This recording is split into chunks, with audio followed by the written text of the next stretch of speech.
इस बच्चे की कॉपी देखिए, इसको गणित में कुछ लिखने पढ़ने नहीं आता था, लेकिन ये बच्चा बहुत अच्छे नंबर पाया है क्योंकि इसको जो मैंने ट्रिक बताई थी ये जाके वही ट्रिक यूज किया था 2024 के पेपर में। लेकिन ध्यान रखना, अब अगर आप 2025 में अपना पेपर देने वाले हो तो आपको क्या करना है, आपको मैं कुछ ट्रिक बता दूंगा। जो बच्चे अभी तक कुछ भी नहीं पढ़े हैं, उनको लग रहा है कि भैया मैं फेल हो जाऊंगा, क्या होगा मेरे साथ, आज की यह वीडियो अगर आप देख लोगे तो गणित का समझ लो वरदान होने वाला है। मैं ऐसे ऐसे ट्रिक जानता हूं, ऐसे ऐसे तरीके जानता हूं कि आप लास्ट टाइम में जाकर एग्जाम में फोड़ कर आओगे, लास्ट टाइम में जाके एग्जाम में इतने बढ़िया नंबर लेकर आओगे कि आपका दोस्त भी कहेगा कि यार तूने कैसे किया। तो वो सब तरीके जानने के लिए आपको ये पूरा अच्छे से समझना पड़ेगा कि मेन चीजें आखिर नंबर लाने की जो कला है वह कैसे होती है। क्योंकि ये जो मैथ होता है ना, वो बहुत ही थोड़ा एक समझ सकते हो डरावना सब्जेक्ट होता है। इसको देखकर बहुत सारे बच्चे घबरा जाते हैं, लेकिन यही चीज है, घबराना नहीं होता है। अब जैसे ये पेपर है, ठीक है, ये गणित का पेपर है, तो इसको मैं बताऊंगा कि इसमें मान लो ये क्वेश्चन दे दिया गया, ये क्वेश्चन दे दिया गया, या फिर A to Z कहीं से भी कोई भी क्वेश्चन आ गया, तो किस तरीके से आप सभी उसको बना कर लिखोगे तब आपको बहुत अच्छे नंबर मिलेंगे। और किस तरीके से बनाकर लिखना है ये मैं आज की इस वीडियो में आपके साथ क्लियर करने वाला हूं। बस ध्यान से समझते चलना जो मैं तरीका बताऊंगा। और ये जो तरीका है ना, यह 100% वायरल तरीका है, ये समझ लो 100% वायरल तरीका है, जो कि सिर्फ मेरे बच्चों को पता है। क्योंकि तो आपको पता होगा 2024 में जब पेपर हुआ था तो मैथ का पेपर बहुत हार्ड आ गया था और सारे बच्चे एकदम डरे हुए थे। लेकिन फिर उन्हें ध्यान आया, मैंने जो ट्रिक बताई थी वह ट्रिक उन्होंने लगाया, और जैसे ही वह ट्रिक लगाया वो एकदम कॉन्फिडेंस के साथ पूरे पेपर को सॉल्व कर डाले। लेकिन उसके बाद बारी आई कि क्या मैंने यह ट्रिक लगाया है तो मुझे नंबर मिलेगा या नहीं, 70 में से मुझे कितना नंबर मिलेगा। और आप यह जान के हैरान हो जाएंगे कि उसमें से काफी सारे बच्चे 70 में 50, 55 और 60 और 65 नंबर लेकर आए। ठीक है, तो ये एवरेज रहा है बच्चों का जो कि नंबर लेकर आए हैं। आप कहोगे तो मैं उनसे बात भी आपकी करवा दूंगा, लेकिन पहले जो चीज आपको मैं समझा रहा हूं इस चीज को समझते चलो। ठीक, तो ये मैथ ना एक ऐसा ही सब्जेक्ट होता है, थोड़ा सा डरावना, थोड़ा सा ये चीजें। और एक चीज मैं आपसे बोलना चाहूंगा कि आप सभी थोड़ा एक बार कमेंट जरूर से करना। और कमेंट क्या करोगे, कमेंट ये करना कि जैसे ये मैं आपको मैथ का वीडियो बना रहा हूँ, ठीक है, तो मैथ के वीडियो में आपको अच्छा लगेगा मैथ। अब इसके बाद कौन सी वीडियो चाहिए आपको, हिंदी चाहिए, हिंदी में पास होने का तरीका, या फिर इंग्लिश में, या फिर मैथ में, मैथ तो बता ही दिया, जो भी हो। और इस वीडियो को कम से कम 10,000 लाइक, 10K लाइक आप सही पहुंचा देना जरूर से जरूर। ठीक है, 10K लाइक जरूर से आप सही पहुंचा देना। तो चलो यहाँ पर हम आपको बताना शुरू करते हैं कि क्या चीज कैसे करना है कैसे नहीं। अब जैसे देखो, जिस बच्चे को मैं सच बता रहा हूँ कुछ भी नहीं आता था, लेकिन कैसे यह इतना बढ़िया तरीके से लिखा है। अब देखो, कोई भी इसकी कॉपी खोलेगा, या ऐसे खोला कोई भी इसकी कॉपी, तो खोलने से ही इसको नंबर देते चला जाएगा कि इतने बढ़िया लिखा है। जरूरी नहीं है कि अब ये इसको क्वेश्चन पढ़ने की भी जरूरत नहीं पड़ेगी। मुझे पता इतना कि अब इसको क्वेश्चन पढ़ने की भी जरूरत नहीं पड़ने वाली है, ये चीज आप सभी ध्यान रखना। तो इस तरीके से अगर कोई भी क्वेश्चन करते हो तो आपको बहुत अच्छे नंबर मिलने वाले हैं। इस तरीके से कोई भी प्रश्न हल करते हो तो आपको बहुत बढ़िया तरीके से, बहुत बेस्ट तरीके से नंबर मिलेगा। क्योंकि अगर ऐसे करोगे तो कोई किसी की हिम्मत ही नहीं पड़ेगी कि वो आपका एक भी नंबर काट दे। और जब किसी की हिम्मत नहीं पड़ेगी तो आप समझ लो उसको बहुत बढ़िया ढंग से इन क्वेश्चंस को करते चले जाओगे। अब देखो, ऐसे तरीके क्वेश्चन सॉल्व करने के लिए आपके पास क्या क्या चीजें होनी जरूरी है, इतना समझ लो। सबसे पहली बात, ये स्केल, मैथ में स्केल ले जाना बहुत जरूरी होता है। तो आप सभी एक पटरी खरीद लेना, 5 से 10 रुपए की मान लो आती है, तो इसको एक खरीद लोगे। एक नीली पेन होगी और एक काली पेन, बस इतनी चीज रहेगी तो समझ लो एकदम बेस्ट है। यही एक नीली पेन, काली पेन और ये जो आपकी पटरी है इसको खरीद लेना। अब देखो, इसके बाद आपको क्या करना है, मेन चीज तो यहां शुरू होता है कि इसके बाद क्या करोगे। देखो, फिर आपके सामने जो भी कॉपी रहेगी, यहां पे मैं आपको पेज पे समझा रहा हूं, लेकिन आपके सामने एक कॉपी रहेगी बढ़िया सी। तो जैसे देखो, मैं ये पेज ले लिया, ठीक है, इस पेज में ये देखो पेज कैसे रहेगा, इस तरीके से रहेगा, इस तरीके से रहेगा। और इधर इधर अंडरलाइन की रहेगी, नहीं तो आपको अंडरलाइन करना होगा। देखो कैसे करोगे ये भी मैं बता दे रहा हूँ। ऐसे किए स्केल, अब उसके बाद इसमें अंडरलाइन करना, ये देखो लाइनिंग करना है। अब जब नहीं देखो पेन से करो या फिर थोड़ा स्केच कर दोगे और अच्छा रहेगा। जैसे कि ये स्केच है तो मैं स्केच से ही कर देता हूँ, ये देखो ऐसे करके आपको यहाँ पे लाइनिंग कर लेना है। तो मैं पूरे में कर लेता हूँ, ये देखो यहाँ पे मैंने लाइनिंग कर दिया।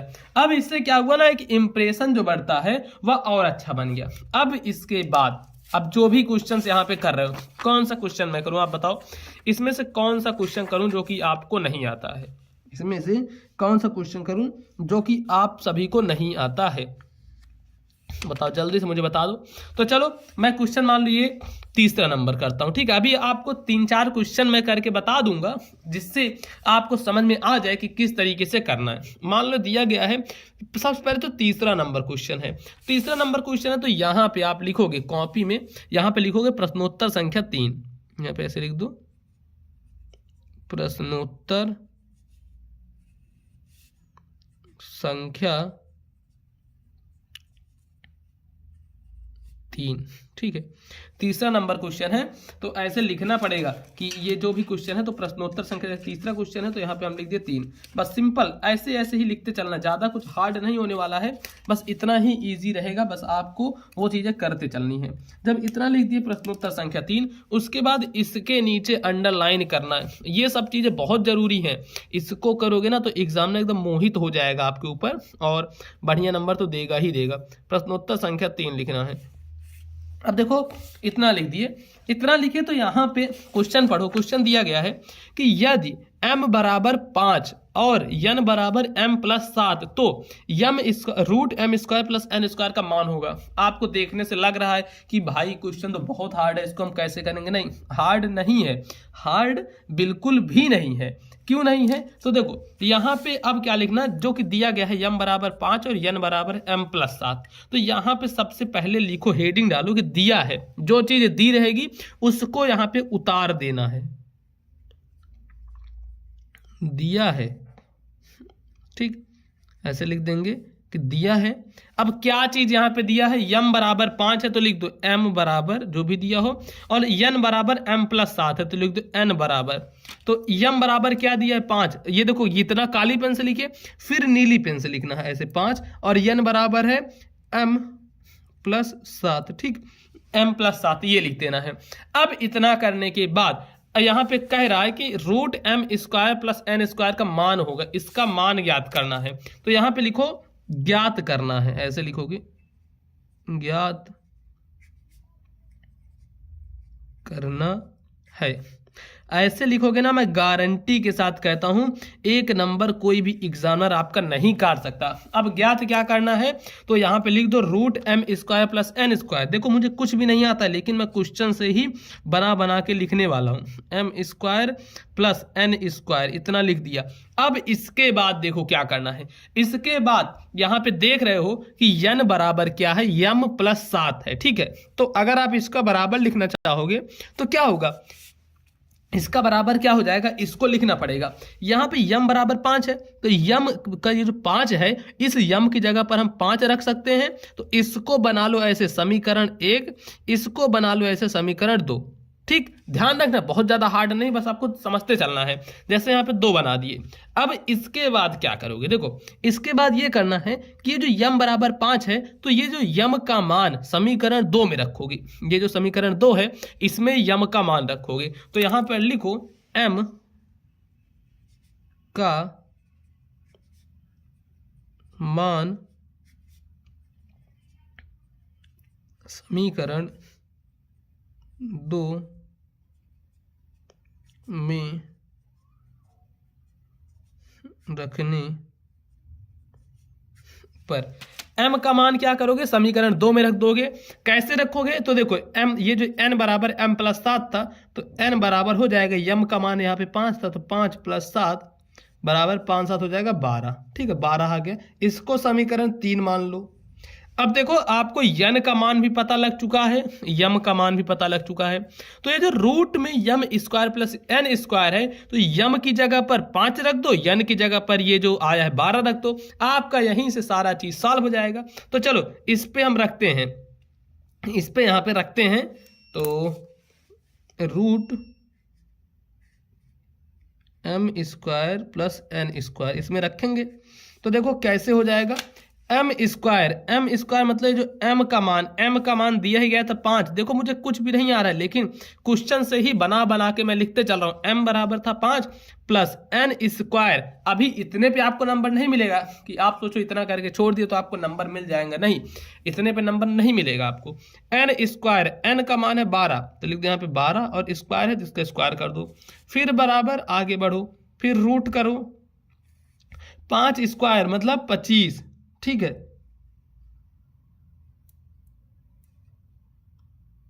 और यहाँ पे n बराबर m प्लस 7, हाँ, और यहाँ पे 12 का ये जो है 12 इसका स्क्वायर कर दो। तो चलो इसका स्क्वायर करेंगे तो 12 बराबर में 144 होता है, ठीक। फिर यहाँ पे बराबर करो और जोड़ना तो आपको आता ही होगा। ये 5 4 9 4 2 6 और यहाँ पे एक 169 हो गया, ठीक है, 169। अब ये जो 169 है यह किसका रूट है? क्या ये 13 का रूट है? चलो मैं किनारे यहाँ पे निकाल के आपको दिखा देता हूँ। इस पेज में ही मान लो 13 गुणे 13, 3 त्रिक का 9, 3 एक का 9, 3 एक यहाँ पे 3 और 1 9 6 1, देखो 169 है, 13 का हुआ ना, तो यहाँ पे लिख दो 13 का स्क्वायर। अब जब पता है रूट में अगर स्क्वायर होता है तो जो रूट की वैल्यू होती है वह स्क्वायर से बदल जाती है, मतलब यहाँ पे सिर्फ 13 बचेगा, ठीक। अब इतना पे करके भी नहीं छोड़ना है, अब इसके बाद फिर करना है, इसके बाद फिर करना है कि अतः यहाँ पे लिखना है, देखो ये सब लिखना जरूरी होता है, लिखोगे अतः हमें जिसका मान निकालना था, किसका मान निकालना था, ये इसका ना, M square plus N square का रूट में root M square plus N square का मान 13 होगा, ऐसे लिखो 13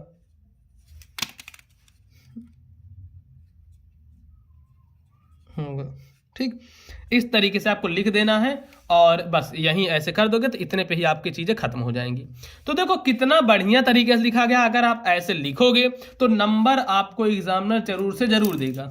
अब इसमें से कोई भी question A to Z question आ जाए, मैं बहुत अच्छे तरीके से आपको इसमें समझा सकता हूं कि किस तरीके से आपको इसको करना है। बहुत ही आसान है, ये जितने भी क्वेश्चन बन रहे हैं ना, जितने भी क्वेश्चन है। अब मान लो आपका ये आंसर सही नहीं आता है, चलो एक सिनेरियो तो ये हो गया सही है। अब देखो कोई अगर क्वेश्चन नहीं आ रहा है, एकदम गलत हो जाएगा, आपको लग रहा है कि ये एकदम गलत हो जाएगा, तो उसको किस ढंग से करोगे? मान लो ये क्वेश्चन फिलहाल तो आता है लेकिन मैं इसको ऐसे मान रहा हूं ये क्वेश्चन मुझे नहीं आता। सबसे पहले सेम चीज करोगे, ये ऐसे कॉपी रहेगी तो कॉपी पे एक यहाँ पे लाइन खींचोगे। देखो लाइन खींचना जरूरी है, एग्जामिनर को लगना चाहिए कि भाई बच्चे ने आखिर पढ़ाई की है, बच्चा जानता है कि किस तरीके से क्या चीजें होंगी। ये देखो ऐसे लाइन खींचोगे तो इतना हो गया। और जैसे लाइन खींचा आपने उसके बाद यहाँ पे क्या करना है, तो ये जो भी क्वेश्चन है, जैसे 14 नंबर क्वेश्चन है ना, ये 14 नंबर क्वेश्चन है, तो यहाँ पे लिखो प्रश्नोत्तर संख्या 14। यहाँ पे कैसे लिखोगे? ऐसे लिखोगे प्रश्नोत्तर संख्या 14 लिखा। अब इसके नीचे ध्यान रखना, यहाँ पे पटरी से स्केल से अंडरलाइन, ये जो अंडरलाइन वगैरह मैं बता रहा हूं और काली नीली पेन, ये सब ध्यान से रखना है, ठीक है, ध्यान से करते चलना है। इतना कर दिए। अब इसके बाद फिर क्या करोगे? तो देखो इसके बाद यहाँ पे क्या कहा गया है, यदि a बराबर 30 अंश है तो इतने का मान ज्ञात करना है। तो सबसे पहले क्या लिखना होता है? दिया है, जैसे मैंने अभी शुरू में बताया था, तो यहाँ पे लिखो दिया है, दिया है, उसके बाद ज्ञात करना है, ये लिखा जाता है। तो दिया है, क्या दिया गया है कि a बराबर 30 अंश है, a बराबर 30 अंश है, तो यहाँ पे लिखो a बराबर 30 डिग्री 30 अंश। और यहाँ पे उसके बाद फिर देखो ज्ञात करना है। क्या ज्ञात करना है? तो देखो ज्ञात करना है, हम लिखोगे 1 प्लस tan स्क्वायर है अपॉन 1 प्लस कॉट स्क्वायर है। तो सबसे पहले उसके बाद की हेडिंग डालो कि ज्ञात करना है। और क्या ज्ञात करना है इसको देखो, तो ये हमें जो ज्ञात करना है 1 प्लस tan स्क्वायर है, तो यहाँ पे लिखो 1 plus tan square A upon 1 plus cot square ए। यही तो ज्ञात करना है ना। ये देखो यहाँ पे लिखा गया ये। अब समझ लो इसमें आपको कुछ नहीं आ रहा है, कुछ भी नहीं आ रहा है, तो अब क्या करोगे आप? ये जैसे 1 प्लस tan स्क्वायर ए दिया है और यहाँ पे भी ए है और ए का मान दिया गया है 30 अंश। ठीक, ध्यान से समझते चलना। ये ए का मान दिया गया है 30 अंश दिया गया। इतना कर दोगे और सोचो कि नंबर मिल जाएगा, तो नहीं, इतने पे नंबर आपको नहीं मिलने वाला है। इसके बाद ध्यान रखो ए का मान 30 अंश है, तो यहाँ पे लिखो, इसको समीकरण 1 बना लो, इसको 2 बना लो। ठीक, तो आप लिख सकते हो कि समीकरण 1 या फिर समीकरण 1 से ए का मान, या फिर लिखो कि समीकरण 2 में ऐसे लिखो, देखो समीकरण 2 में ए का मान रखने पर, समीकरण 2 में ए का मान रखने पर, तो समीकरण 2 ये है, इसमें ए का मान रख दो, तो देखो 1 प्लस tan स्क्वायर ए का मान क्या है 30 अंश है, तो लिख दो 30 अंश अपॉन 1 प्लस कॉट स्क्वायर है, तो 1 प्लस कॉट स्क्वायर ए का मान यहां भी है 30 अंश। अब समझ लो इसका वैल्यू तो यार याद नहीं होगा, मुझे पता है अगर क्वेश्चन नहीं करना आ रहा है तो इसकी वैल्यू नहीं याद होगी, फिर कैसे करोगे? अब यहीं पे ध्यान देने वाली बात है, देखो नहीं आता तो जरूरी थोड़ी ना उसको छोड़ दोगे, नहीं, अपने मन से कुछ भी बना दो। देखो 1 प्लस, अब कॉट स्क्वायर 30 अंश, इसका क्या होगा? मान लो √3/2 हो रहा है, एग्जाम्पल ले रहा हूं मैं, √3/2 हो रहा है, यहाँ पे लिख दो 1/2, ठीक है, बटे 1 प्लस कॉट स्क्वायर 30 अंश, लिख दो 1 प्लस 2, बस इतना सिंपल सा करते जाना है, जरूरी नहीं कि एकदम सही होना चाहिए। एग्जामिनर के पास यार देखो सही बता रहा हूँ, ज्यादा टाइम नहीं होता, बस कॉपी खोलता है, सही है, बस टैग देखा अच्छा बच्चे ने किया है तो वो सही कर देगा। बटे, अब जैसे इन दोनों को मिला के 3 लिख दो, ऐसे 3 नहीं 4 लिख दो, 4, और यहाँ पे 1 प्लस 2 का लिख दो 3, तो बराबर लिख दो 4/3, और यहाँ पे भी खाली नहीं छोड़ना, फिर लिखो अतः, यहाँ पे ऐसे फिर। अब अगर आपको लग रहा है आंसर गलत है ना, तो वहां पे काली पेन का इस्तेमाल मत करना कि आप सोचो इसको हम काली पेन से डिब्बा में भर दे, नहीं, तब क्या होगा, एग्जामिनर आंसर देखेगा तब उसको जनाई दे जाएगा कि गलत है। तो अब यहाँ पे लिखना है कि अतः, ये जो यहाँ पे शुरू में था 1 plus tan square upon 1 plus cot square है, तो लिखो अतः 1 plus tan square A upon 1 plus cot square A का मान 4/3 होगा। ठीक है, इस तरीके से लिख देना है। अब देखो ये आंसर गलत है, मुझे पता है कि ये जो आंसर मैंने यहाँ पे लिखा है गलत है, लेकिन एग्जामिनर इतना ध्यान नहीं देगा, जब वो खोलेगा देखेगा हाँ ये सही है, सही है, सही है, यहाँ पे इसको देते हैं 2 में 2 नंबर, पूरा फुल मार्क्स दे देते हैं, बस ऐसे करता चला जाएगा। इसमें बहुत ज़्यादा कुछ लगाने की जरूरत नहीं है, ऐसे कर दोगे तो आपको नंबर मिल जाएगा। ठीक, तो ये सब कुछ तरीके हैं जो कि आपको जानना है। और देखो अगर आपको अब भी कुछ डाउट है कि भैया जो हमारा 2025 का पेपर हो रहा है इसमें कौन से क्वेश्चंस आएंगे, कौन से क्वेश्चन नहीं, तो मैं आपके लिए हर सब्जेक्ट के 3-3 4-4 मॉडल पेपर बना दी हूँ, जो कि पूरा सॉल्यूशन के साथ आपके बोर्ड एग्जाम में आने वाले हैं, जो पेपर वो पूरे सॉल्यूशन के साथ दिया हूँ। और वो कहाँ पे मिल रहा है, तो आपको ब्रह्मांड